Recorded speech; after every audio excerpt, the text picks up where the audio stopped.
Bonjour les amis, aujourd'hui on se retrouve pour une nouvelle vidéo concernant le module de croissance et développement des plantes. Donc premièrement, avant de commencer, j'aimerais donner des généralités sur ce module-là. Donc premièrement, ce module est la suite du cours de physiologie végétale, du module de physiologie végétale qu'on a étudié dans le S4. Et donc, deuxièmement, ce module-là est subdivisé en deux grandes parties. Une partie concernant la germination des graines et la germination en général des semences. Ça veut dire on étudie dans cette partie la graine jusqu'à on étudie la graine, l'embryon, l'albumène et tout ça. Une partie et la deuxième partie, c'est la partie qui concerne les phytohormones et aussi la physiologie du développement des plantes et aussi sur la physiopathologie des plantes. Mais la majeure partie, c'est la partie qui concerne la deuxième partie, c'est la partie des phytohormones et la physiologie du développement des plantes et aussi sur la phytopathologie. Donc, dans cette vidéo, on va traiter, la première partie, c'est la partie qui concerne la germination des graines ou bien la germination des semences en général.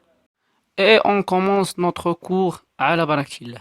Donc, premièrement, dans ce cours-là, on va traiter la vie ralentie, la dormance, la double fécondation chez les angiospermes, la maturation des semences, la longévité et la conservation des semences et aussi la germination. Dans cette vidéo, on va traiter tout ça en détail, Inch'Allah. La vie ralentie. La vie ralentie, appelée aussi la vie latente, est un état où toutes les activités sont réduites au minimum. Donc, lors de la vie ralentie, on a la structure qui change et aussi le métabolisme qui change. Et donc, la vie ralentie est une forme de résistance aux conditions climatiques défavorables. Ça veut dire la semence ou bien la graine a la capacité de résister aux conditions défavorables, par exemple un manque d'eau lors de la sécheresse, ou bien une augmentation de température, ou bien une diminution de température. Premièrement, lorsqu'on dit semence, ça veut dire la différence. Lorsqu'on dit semence, c'est pas automatiquement graine. Lorsqu'on dit semence, semence c'est toute chose qui a la capacité de germiner. On dit aussi semence dans le cours de microbiologie. Donc, le métabolisme. Deuxièmement, le métabolisme réduit. Au cours de la vie ralentie, le métabolisme est réduit. Donc, il y en a l'arrêt des synthèses des substances de croissance, l'arrêt des différents métabolismes de la graine. Troisièmement, lors de la vie ralentie, il y a un faible échange gazeuse et nutritif. Et donc, la vie ralentie est une forme réversible. Donc, lorsque les conditions climatiques favorables reviennent, la semence ou bien la graine ou bien la semence revient à la vie active. La dormance. La dormance correspond à la période où le cycle de vie, la croissance et le développement sont temporairement arrêtés. On parle aussi de la dormance chez aussi le règne animal et comme chez le règne végétal. Et donc, premièrement, la dormance est un état spécial de repos. Elle est plus profonde que la vie ralentie. On a dit que lors de la vie ralentie, la structure et le métabolisme est réduit, il y a le faible échange gazeux et tout ça. Donc la dormance est plus profonde que la vie ralentie. Et donc la dormance affecte les semences et les bourgeons. Touche les semences et les bourgeons. On parle aussi de la dormance chez les animaux aussi. Mais dans notre cas, on parle sauf chez les semences et les bourgeons. Troisièmement, la dormance est un mécanisme irréversible.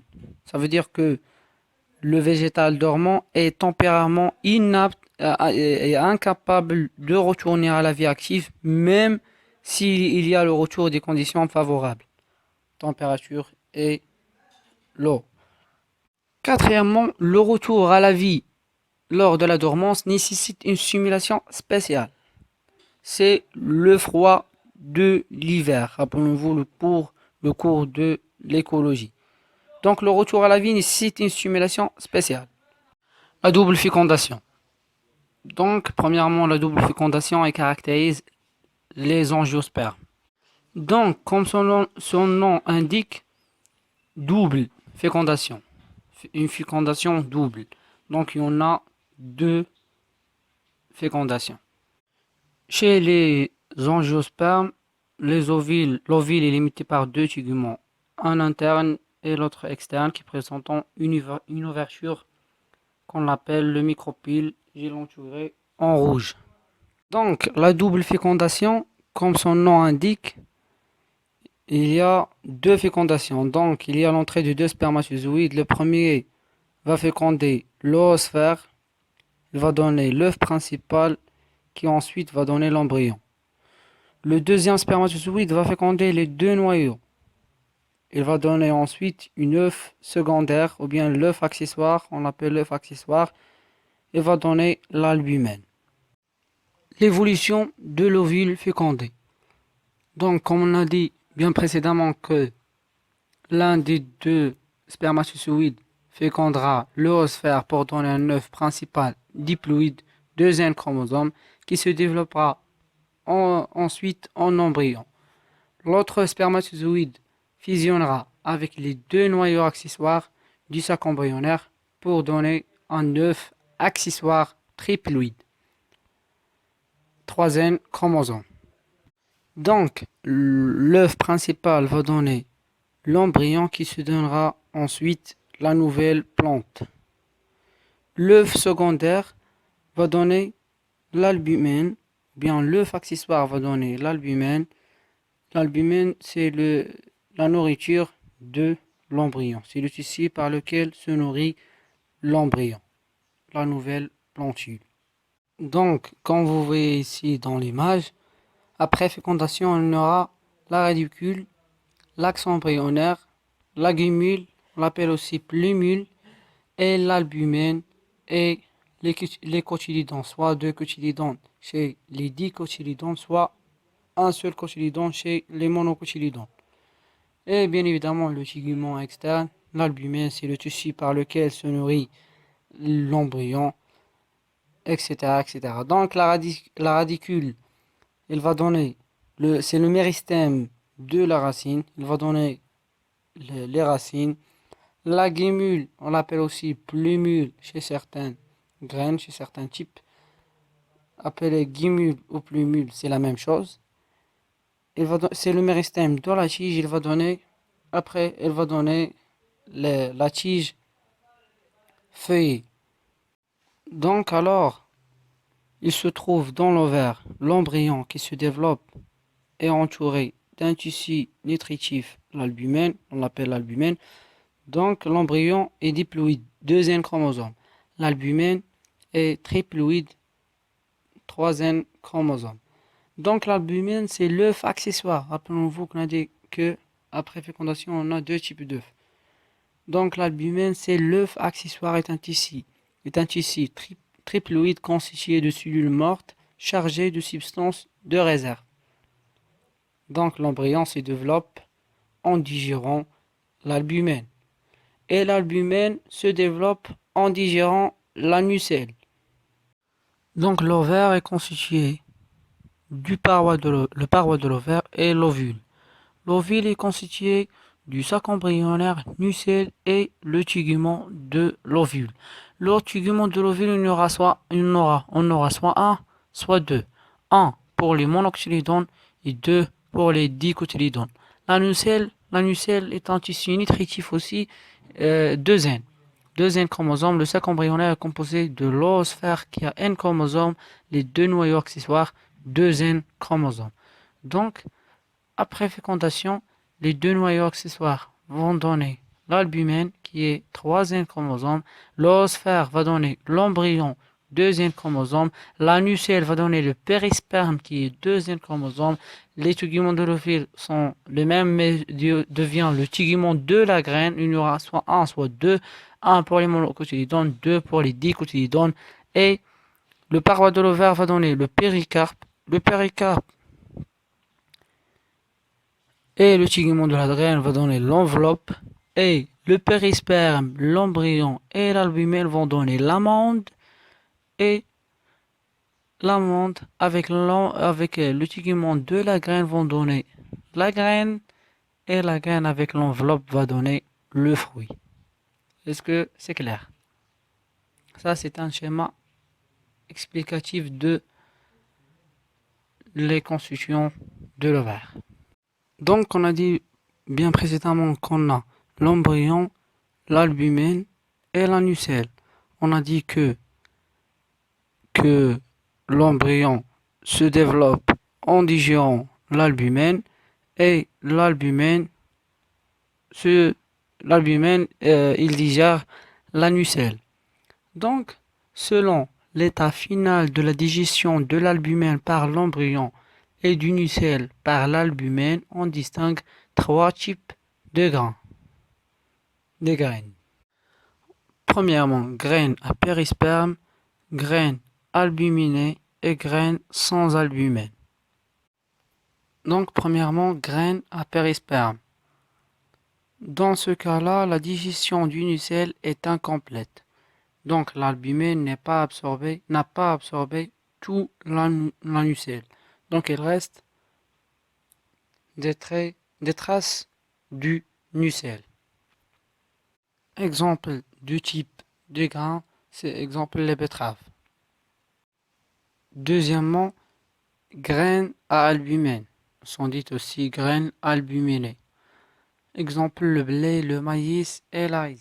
Donc, dans ce deuxième type de graines, l'albumène digère complètement la nucelle. Donc, il ne reste que l'embryon et l'albumène, comme vous voyez ici dans l'image. Et le troisième type de graines, c'est les graines sans albumène. On appelle les graines hexaalbuminées. Donc, dans ce cas-là, l'albumène digère complètement la nucelle et l'embryon digère complètement l'albumène. Donc, dans ce type de graines, il y en a seulement l'embryon. Donc, exemple, le soja, l'haricot, le pois, etc., etc. Donc, la maturation des semences. Donc, une graine formée ne signifie pas automatiquement qu'elle est capable de germer. Donc, pour que les graines germent, doivent obligatoirement passer par la maturation. Donc, la maturation est accompagnée par une forte déshydratation. Le volume d'eau reste d'environ 10 à 15%. C'est à cause de la disparition des vacuoles, la condensation des réserves et aussi que les téguments de la graine sont imperméables à l'eau. Donc les conséquences de la maturation des semences. Une faible activité métabolique et réduction importante du métabolisme. C'est normal, c'est parce que il y a une forte déshydratation, donc il n'y a pas d'eau, et ainsi de suite. Donc aussi les semences peuvent vivre très longtemps, donc la longévité est augmentée. On va voir comment la maturation agit sur la longévité de la semence. La longévité. Donc la longévité est la durée de vie des graines dans les conditions naturelles. Ça veut dire que la capacité des semences doit rester dans la vie dans les conditions naturelles. Et donc selon la longévité des semences, on distingue entre trois types de semences. Les semences macrobiotiques, les semences mésobiotiques et les semences microbiotiques. Les semences macrobiotiques ont une longévité supérieure à 15 ans.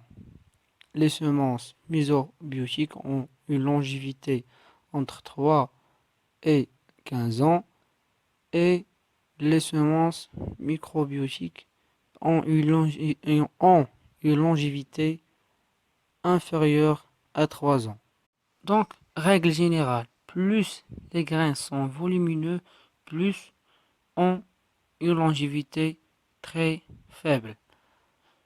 Donc, les grains volumineux, donc plus les graines sont volumineux, plus ils ont des longévités, une longévité très petite. Donc, ça, une règle générale. Donc, on passe à la conservation des semences. Donc, la vie des semences est doublée chaque fois que la teneur en eau est réduite de 2,5%. Ça veut dire que lorsque le volume d'eau qui se trouve dans la semence est réduite en 2,5, la vie de la semence est doublée. Bien aussi, si on baisse la température à 6 degrés. Donc, la vie des semences est doublée chaque fois que la teneur en eau est réduite de 2,5% ou que la température baisse de 6 degrés Celsius. On utilise aussi le séchage et le stockage à basse température. Le séchage, c'est connu. Le stockage à basse température, il est connu aussi.